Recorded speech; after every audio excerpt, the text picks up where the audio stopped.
Alexandra, frage die Karte, zeige mir einen Weg. Guten Morgen, ihr Lieben. Wir nehmen heute mal wieder diese schönen Karten hier.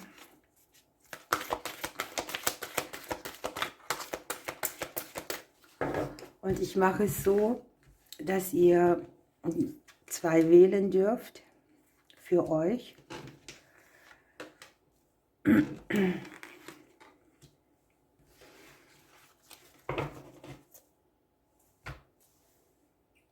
Und eine Lenormand-Karte nehmen wir hinzu.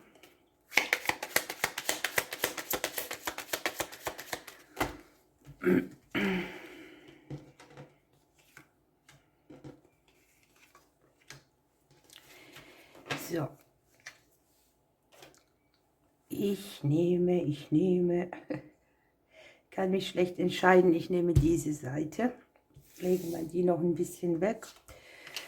Es geht um das Haus, die Häuslichkeit, die Umgebung, das Umfeld. Und da haben wir 2 schöne Botschaften im Prinzip. Das ist eine sehr stabilisierende Energie, denn mit der Blauglöckchenfee haben wir das Thema Dankbarkeit. Hier geht es einfach darum, dass man sich in einer Haltung von Dankbarkeit Freude aufbauen kann. Das passt hier ja wunderbar, die Freude liegt daneben. Und dass man sich mal auf das konzentriert, was im Prinzip im Leben ist und nicht das, was einem immer zu fehlt. Hier ist es einfach so, egal was um einen passiert, gibt es immer irgendwas, wofür man dankbar sein kann.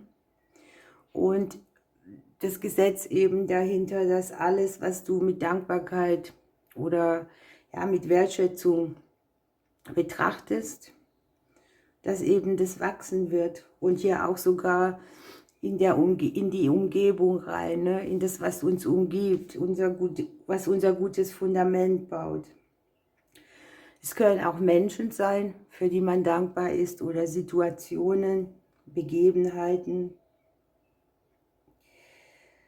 Wenn du Dankbarkeit ins Universum gibst, wird das Universum das dir zurückdanken. Und Hülle und Fülle ist dann einfach gegeben. Hier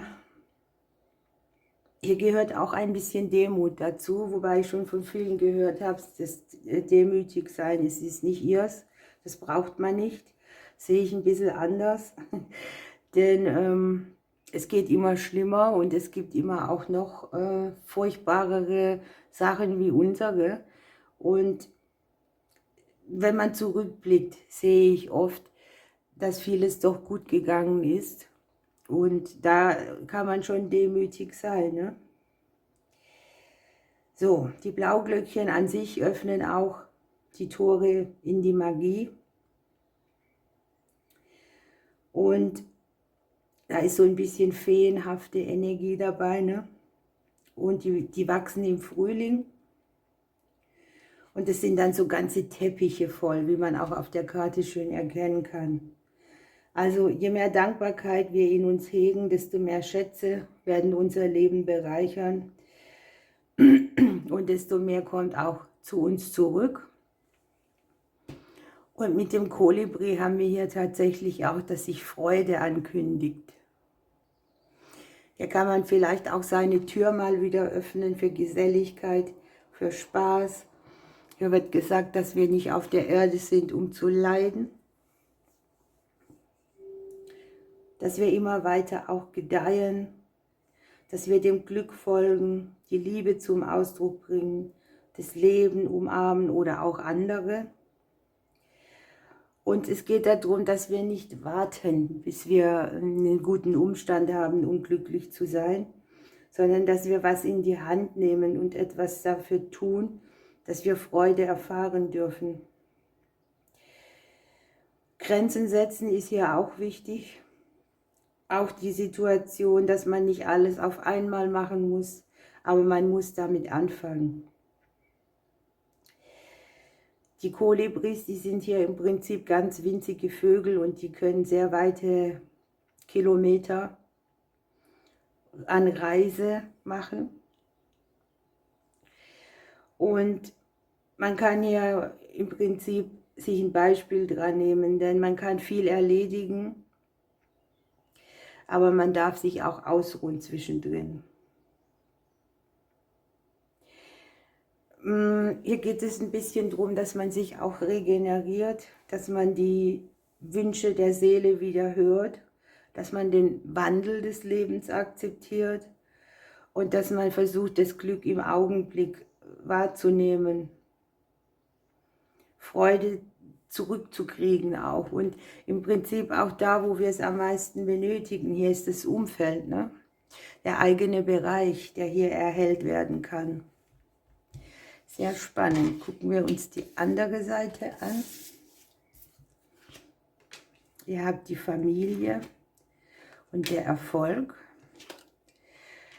Und hier haben wir den Bären und den Wolf. Also beides sind so mächtige Tiere,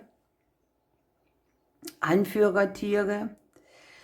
Es geht ein bisschen um die Struktur auch, ne? Um den Clan an sich. Hier hat man möglicherweise Vaterthemen oder man hat hier das Ding Familie und die eigene Größe leben. Wahlfamilie kann das auch sein. Hier geht es auch darum, dass wenn man hintereinander steht in einem Familienverbund, dass man eben gestärkt ist, geschützt ist und den eigenen Erfolg auch durchsetzen kann. Das ist da, wo du deine Wahrheit aussprechen kannst, wo man Vertrauen hat und wo man gemeinsam, jeder so in seinem Gefüge etwas umsetzt. Hier ist ein hohes Maß an Loyalität, im Normalfall auch. Und hier hat jeder seinen Platz. Ne? Hier gibt es eine Struktur und alle zusammen können viel bewerkstelligen. Und es geht auch darum, so diese Glaubensmuster, dass man alles allein durchboxen muss und so mal in die Hand nimmt. Oder auch Risse, Gräben, die man innerhalb der Familie hat, genesen zu lassen. Und ich weiß, viele haben Familienthemen, aber viele haben eben auch ihre Wahlfamilie und eine Gemeinschaft, die sie unterstützt. Und es scheint hier der Brocken an sich zu sein, dass man hier auch Gräben überwindet und zu seinem persönlichen Erfolg auch irgendwie kommen kann. Die Karte sagt hier einfach auch, das ist alles möglich, du kannst alles umsetzen und du kannst hier deine eigene Größe leben, du hast die Kraft. Und man darf ja auch ein bisschen auf das gucken, was man schon erreicht hat, also die Erfolge auch feiern, bevor man zum nächsten hinstrebt.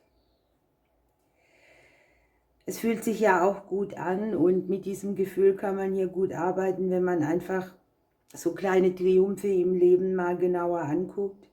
Und hier wird einfach auch gesagt, dass wenn man mal von etwas umgeworfen wird, dass man dann einfach wieder aufsteht. Man denkt darüber nach, was kann ich daraus lernen, aber man bleibt nicht liegen, man richtet sich wieder auf. Ja, hier geht es darum, dass ihr vielleicht gestärkt in eine Zeit geht, wo so eine Grunderneuerung stattfindet, wo man sich nicht unbedingt nur alt fühlt, sondern wo man auch in einer erfrischten Art und Weise auf das Leben wieder guckt. Und wo man ohne zu kämpfen seine Dinge umsetzt. Hier steht vieles hinter einem. Ne? Auch wenn man es nicht so wahrnimmt, ist das ganze Familiengefüge hier zu sehen und aber auch das Universum an sich. Ne? Okay, ihr Lieben, spannend. Ich wünsche euch heute einen wunderbaren Tag. Ich drücke euch bis morgen.